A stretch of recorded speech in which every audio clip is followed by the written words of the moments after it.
Hello my fellow riders, today we're going to be taking a test ride on the Zontes U1 125cc.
Hello, today we're going to be doing a test ride on the Zontes U1. This is one of the best motorcycles to come out of China over the last 3 years.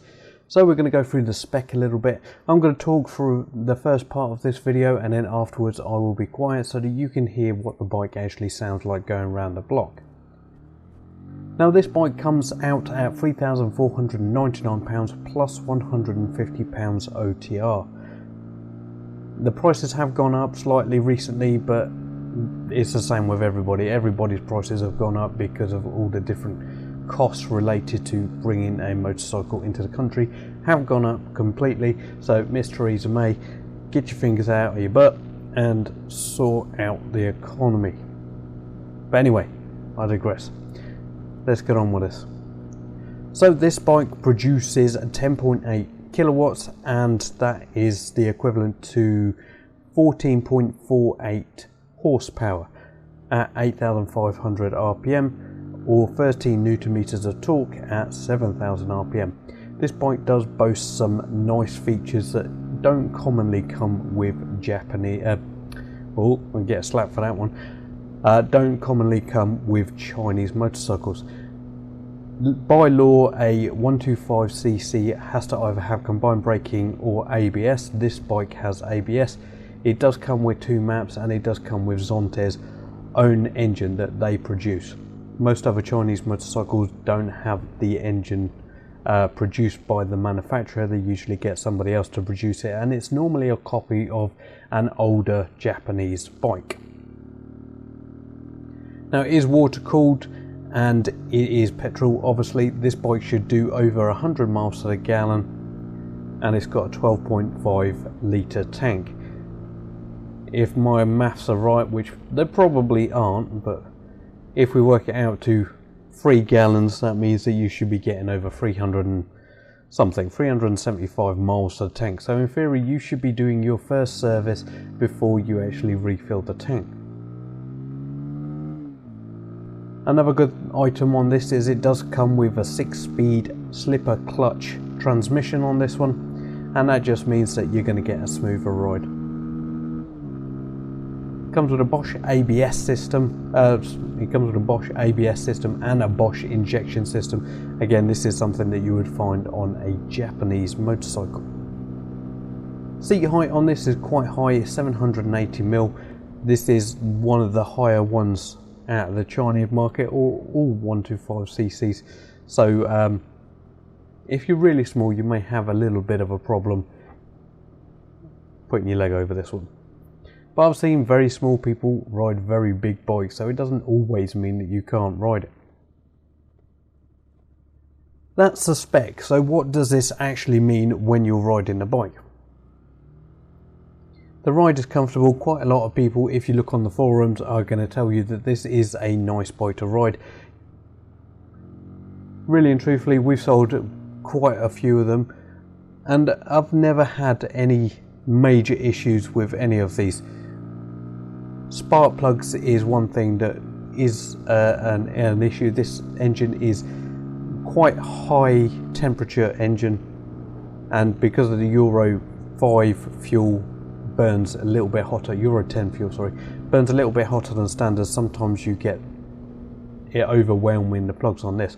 So originally when these bikes started coming into the country, they did have iridium plugs in them, but what happened is, for cost saving measures, they changed them to the standard NGK plugs, and all we've been doing is when they come in for their first service, we just transfer it over and put an iridium plug in it. Yes, you can yes, it does cost a little bit more money to buy the iridium plug originally, but you're going to save that because you don't have to change it as often. So yeah, it comes with 2 years warranty, and this, as I say, this is one of the best bikes that have come into the country from China for a little while now. They have brought in the new version of this, which is the GK125cc, and I've had a look at it, and it's not that dissimilar to the G1. So there are a couple of features that are different, but the frame, the engine, the wheels, they're all pretty much the same. There is some cover over the discs, and the lighting is slightly different, but it's all pretty much the same. Anyway, I'm going to shut up so that you can hear what this bike actually sounds like while you're riding around the road. Hopefully I've captured the audio quite well this time.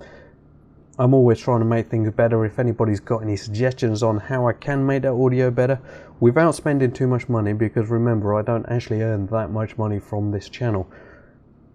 And on that note, if you do want to support the channel to help me buy the better equipment in the future to make the better videos, I've hit the thanks button, buy some merch, or go onto my website and buy something off there. All the proceeds go to supporting this channel and making it better in the future. But anyway, I'm going to shut up so you can hear what the bike actually sounds like.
So thank you for watching my video on the Zontes U1. If you want to support the channel, please buy some of the merch at the bottom, or hit that thanks, or go to my website and buy some of my merchandise. All proceeds go to supporting the channel. Now, if you like this video, you may like this other video on the Zontes range. But as always, ride safe.